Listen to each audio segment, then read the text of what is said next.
All right, welcome back to Touchdown Talks. I'm Spencer Taylor. This is going to be my top 15 NFL fantasy kickers list for you. I know we're getting really late here as far as the window that you have to be drafting your fantasy league teams. Many of you may have already drafted, unfortunately, at this point, but especially if you're like me and you're doing multiple leagues this year, likely you have at least one, if not a few more leagues that you have drafts still pending left to go.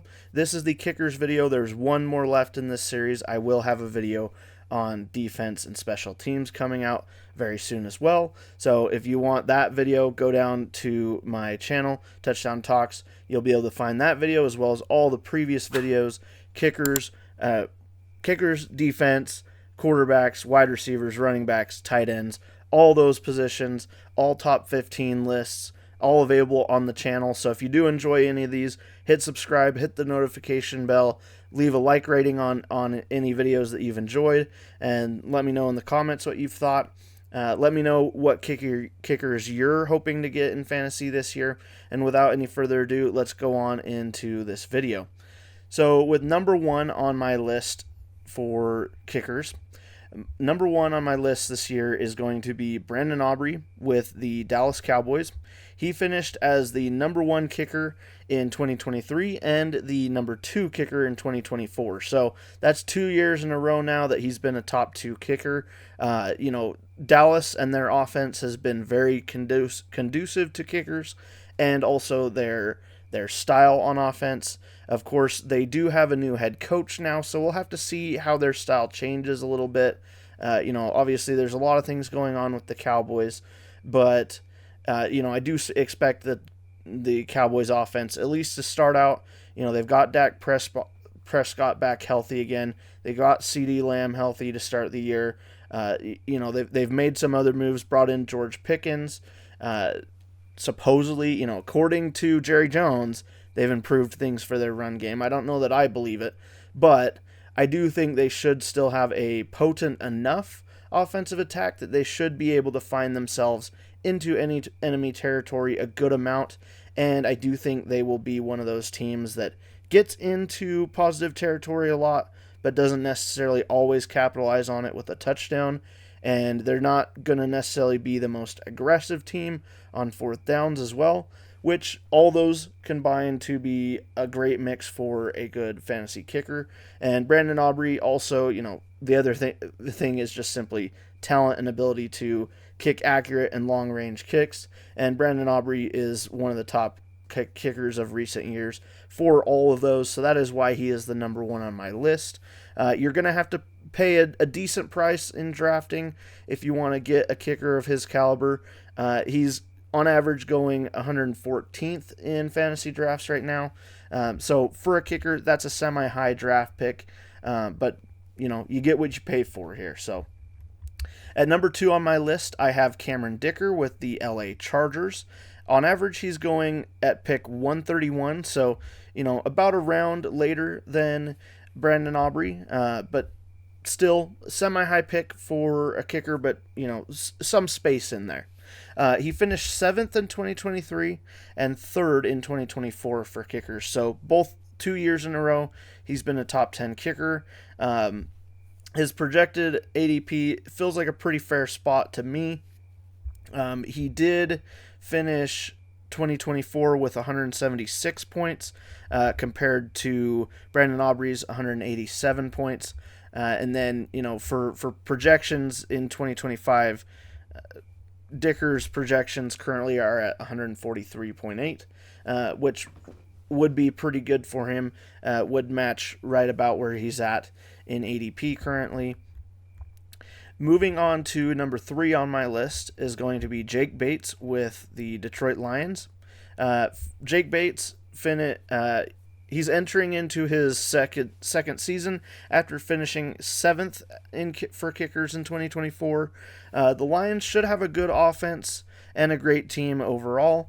There is, of course, some possible regression due to the loss of Ben Johnson as the offensive coordinator, but going forward on fourth down is very much part of Dan Campbell's Lions identity. I don't think that's going to change regardless of the loss of the two offense and defensive coordinator for the Lions. I do still think they're going to be a great team, top 1 or 2 in the NFC North, definitely in the playoff mix. And I think, we're still going to see them be aggressive on fourth down, which, as I said, that is one thing that can be negative for a fantasy kicker. But because of them being aggressive on fourth down, it might mean that they're more likely to at least get into positive yardage or into positive territory than other teams might.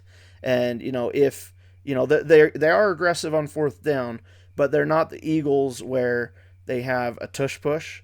So they're still going to be aggressive, but in different. The Eagles and Lions, top 2 aggressive teams on fourth down, but kind of in different ways. And so for the Lions, I do expect them to still be aggressive on fourth down, but because of that, I do expect them to still be a good offense with the talent they have, and I expect them to get into plenty of opportunities to give Jake Bates a chance in his second year. Again, for a rookie, he did great. He did a great job in 2024 as a kicker. So chances of him even outperforming last year, not impossible. And he did finish 2024 with 158 points, so that's pretty good. Moving on to number 4 on my list, I have Chris Boswell with the Pittsburgh Steelers. He's going 4th overall for kickers at an average draft position of 145. Boswell finished 1st for kickers in 2024. The only concern for me with Boswell is the Steelers' offense. Kind of hard to predict how good or bad they're going to be this year. I don't expect them to be too much worse or better. Aaron Rodgers, cool, but he's obviously way up there in age. This is certainly Aaron Rodgers' last season. Sure, adding him still kind of a plus, but you trade for DK Metcalf, get rid of George Pickens. Other moves that they made, nothing super impressive to me on offense. And again, it's still the Mike Tomlin Steelers. They're going to be great on defense, okay to average on offense, and they're going to be a middle of the pack team. They might squeak into the playoffs. Again, Mike Tomlin, especially the last decade and a half, or half decade, pretty much always been right around 500 and maybe getting into the playoffs and losing right away. But yeah, so for fantasy, for kicker, obviously in 2024, it yielded a ton of points for Chris Boswell. He finished with 188 in 2024, was very consistent. Also, to Boswell's credit, he was 41 out of 44 in field goals, 13 out of 15 from 50-plus yardage, and he missed 0 extra points, made 35 out of his 35 attempts. So, great kicker. Again, he falls down to 4th overall at an average draft position of 145, which I think is a pretty good deal for the kicker that finished 1st in the league last year for fantasy and kicking. At number 5 on my list, I have Kaimi Fairbairn with the Houston Texans. He's going 5th on average, so again, I'm still kind of in line. Really, this whole top 5, I'm pretty much in line with the average. Fairbairn's ADP is 150 currently, and he finished 2024 with 166, and he's currently projected to go around 135.9 for 2025, so basically 136. After missing a huge chunk of 2023 due to injury, he did stay healthy throughout 2024, and he did finish 4th for kickers last year, and he definitely has a pretty good chance to be a top 10 kicker this year again. So yeah, at number 5 on average for kickers feels pretty appropriate to me. At number 6, we have Chase McLaughlin for the Tampa Bay Buccaneers. He's going 7th on average. I've got him a little higher than his average drafting, and his ADP currently is sitting at 156. Last year, he finished the season with 162 points. He's currently being projected by ESPN to finish with 146.9. So not bad. A little regression there. I don't know that I necessarily see the reason for the regression. McLaughlin did finish 5th for kickers in 2024, and pretty good stats: 30 for 32 on field goals, 54 for 56 on extra points. So 56 attempts at extra points. That's a sign of a lot of touchdowns for the Buccaneers. They really went off as an offense in 2024. Sure, there might be expectation because of that of a little regression, but I mean, they did that with Mike Evans missing some time last year, with Chris Godwin missing a ton of time, and then, of course, Baker Mayfield, even throughout that, still having a career year. I don't necessarily expect that to regress all that much at all, especially if the receivers are able to stay healthy. Some of the Buccaneers' offensive talent, new offensive talent, performs to expectation. I think they have a high chance to be a top contender in the NFC as a whole, and certainly with that offense. And so, plenty of opportunity for McLaughlin to score and kick field goals. At number 7, I have Wil Lutz with the Denver Broncos. He finished 2024 8th for kicking, and in 2024 he made 31 out of 34 field goals, and he made all 46 of his extra point attempts. So again, pretty high extra point attempts, pretty decent amount of field goal attempts, and he was very accurate with those. And being on the Broncos, who have a great team that seems to be on an up-and-up trajectory every year since they've had Sean Payton as the head coach, who is an offensive head coach. I do think the Broncos have a chance to be very competitive. They're going to be in a very competitive division, but as far as field goal kicking, extra point attempts, Lutz is going to have plenty of opportunities. He's a low-end top 10 kicker, but certainly if you're in like a 12-team league, I would say Wil Lutz is pretty much a guaranteed, should be picked in your draft, and towards the middle of the pack for kickers in the draft in 2025. Moving on to number 8 on my list, 9th on average, is Tyler Bass with the Buffalo Bills. His ADP is at 161 currently. He finished 2023 with 128 points. Then in 2024, he improved on that and got to 142. And his current projection by ESPN has him finishing about the exact same as 2024. So Bass had the exact same field goal percentage in both 2023 and 2024. I thought that was really interesting coincidence. Both seasons he went in both seasons he got 24 out of 29 for field goals, and he did finish 9th for kickers in 2024. The amount of extra points, therefore, aka touchdowns by the Bills, also went up quite a bit from 50 to 64 in between that time spent. So that's why his points went from 128 to 142 in those years. I expect the Bills to be somewhat the same on offense, and of course as a team still very competitive. I expect Tyler Bass to be a pretty likely low-end top 10 kicker. At number 9 on my list, 10th on average, is Jake Elliott with the Philadelphia Eagles. He finished 3rd in 2024 for kickers and 13th in 2024. So a bit of a regression there. He's projected currently to finish with 141.2 in 2025.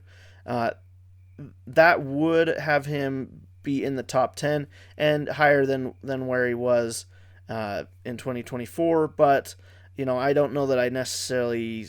I don't know that I would guess any regression from him. 2023 he got 155 points, 2024 133, so I'd say anywhere in between there, probably fair, but I would lean closer towards the 133 projection by ESPN. So, for Jake Elliott, bottom half of top 10 kicker, but certainly still a top 10 worthy, certainly top 12. So yeah, in your standard leagues, Jake Elliott's probably going to get drafted. Of course, the main concern and why his points aren't higher is that he is on the Eagles, one of the top 2 aggressive teams, and especially with the tush push, if they can get into short yardage situation, whether it's 3rd down, 4th down, they're going to go for it, most likely with the tush push. And so that kind of takes away a lot of field goal opportunities for for Elliott. Does yield more extra point opportunities, but for your kicker, you want them to be kicking more field goals than extra points.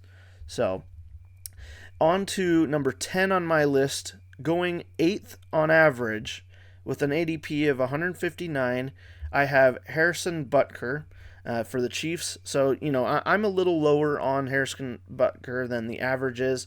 And, of course, that could partially just be due to the Chiefs being a popular brand and team in the league, thanks to Taylor Swift fans, and then also more so, or equally so. I don't know how you want to balance it these days. But Chiefs, obviously very popular because of their dominance over recent years and the dynasty that they've had getting to Super Bowls recently. So, obviously because of that, Butker, he's going to be highly rated. And also he's been a top 5, top 10 kicker very reliably throughout his career with the Chiefs. He did have a bit of a down year in 2024, and I'm a little bit concerned he's going to be closer to that than he was in 2023.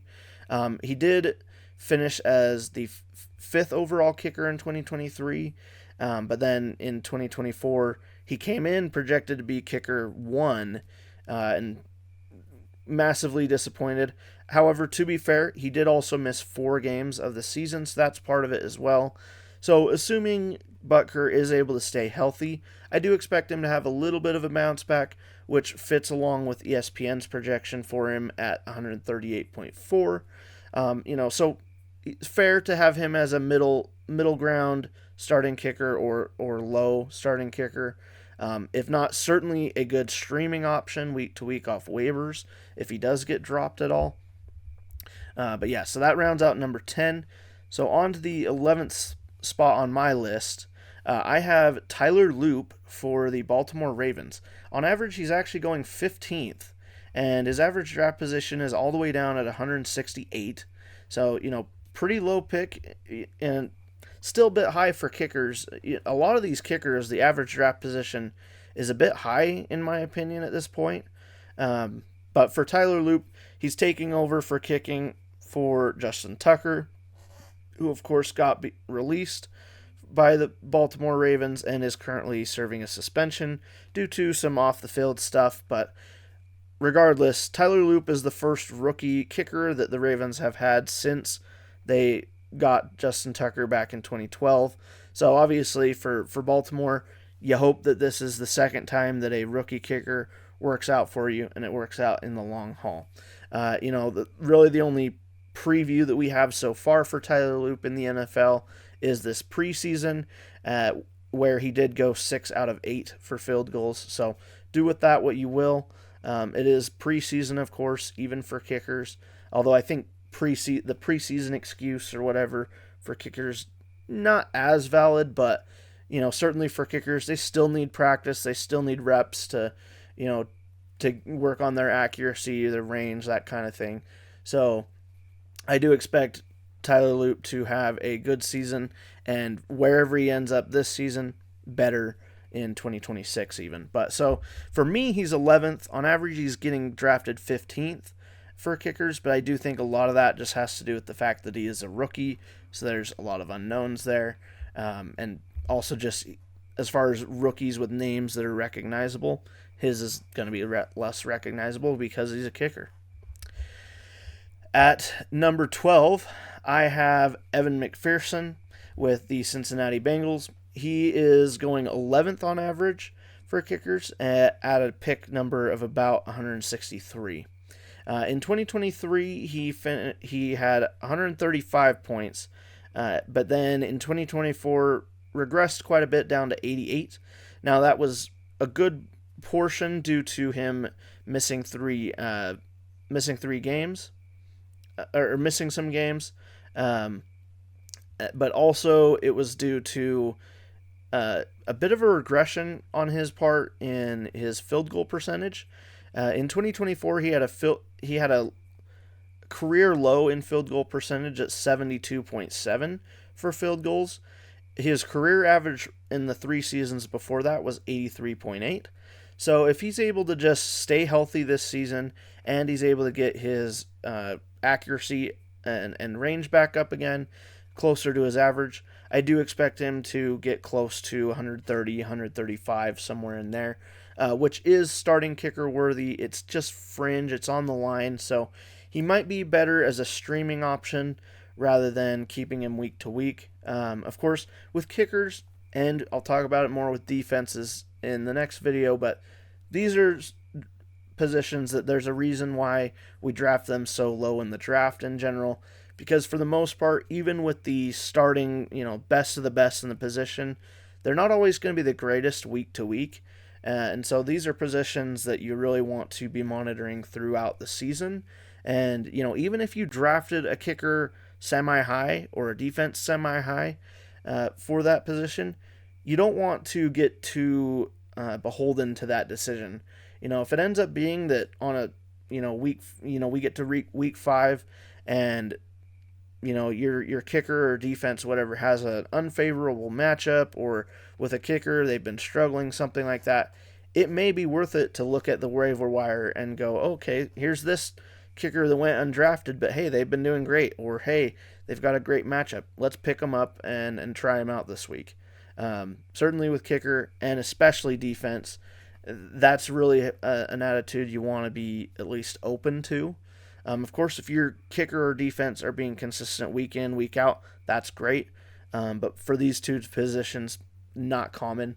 And there's often there's often availability on the waiver wire for ones that are going to do better in any upcoming week, just based off of matchups. So McPherson, fringe draft-worthy quarterback or kicker here. Sorry.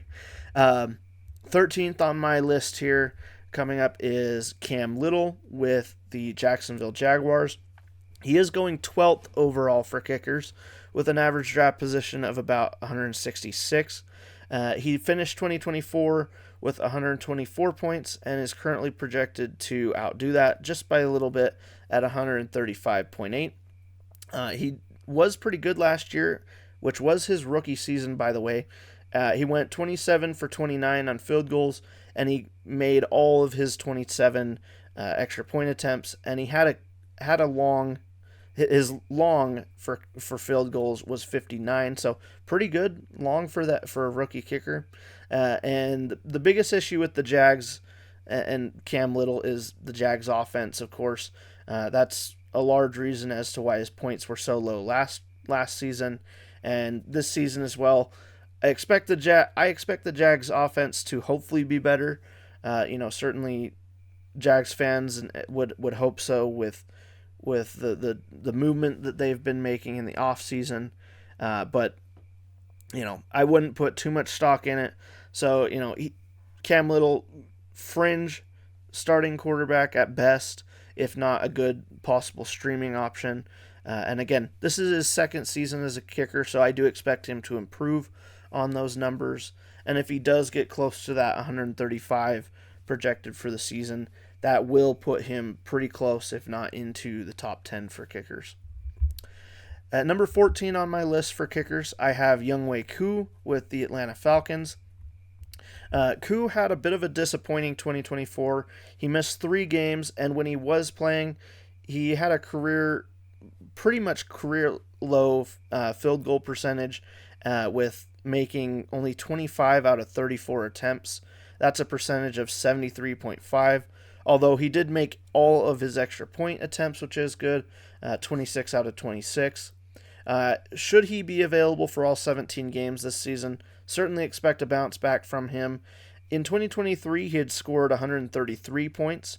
And, earlier in his career, 2023 and before, when he came into the league, showed to have, a great range, some pretty good accuracy. He became a pretty big name for kickers early on in his career. Of course, just 2024 and some of the most recent years haven't been great, and his accuracy has struggled here and there at times. But yeah, if he does bounce back, I expect him to be somewhere between 120, 130, maybe higher if he has a really great season, and if the Falcons are at least semi-decent on offense with Michael Penix starting the season throughout. And then at number 15, the final kicker on my list, number 17th overall for kickers on average. With an average draft position of 169, I have Daniel Carlson with the Las Vegas Raiders. Carlson's fantasy value has been a bit inconsistent week to week, and certainly in 2024 it was. So he wasn't the greatest kicker last year, but he did have some crazy games where he had tons of points, and then a good amount of games where he didn't have very many points. Now, to be honest, I think a good amount of his loss in fantasy value in 2024 and 2023, some of that comes down to just blame on the Raiders' offense just being horrible the last couple seasons, and I do expect that to improve at least eventually this season. Having Pete Carroll now as the head coach, bringing in Geno Smith, which is a definite upgrade at quarterback.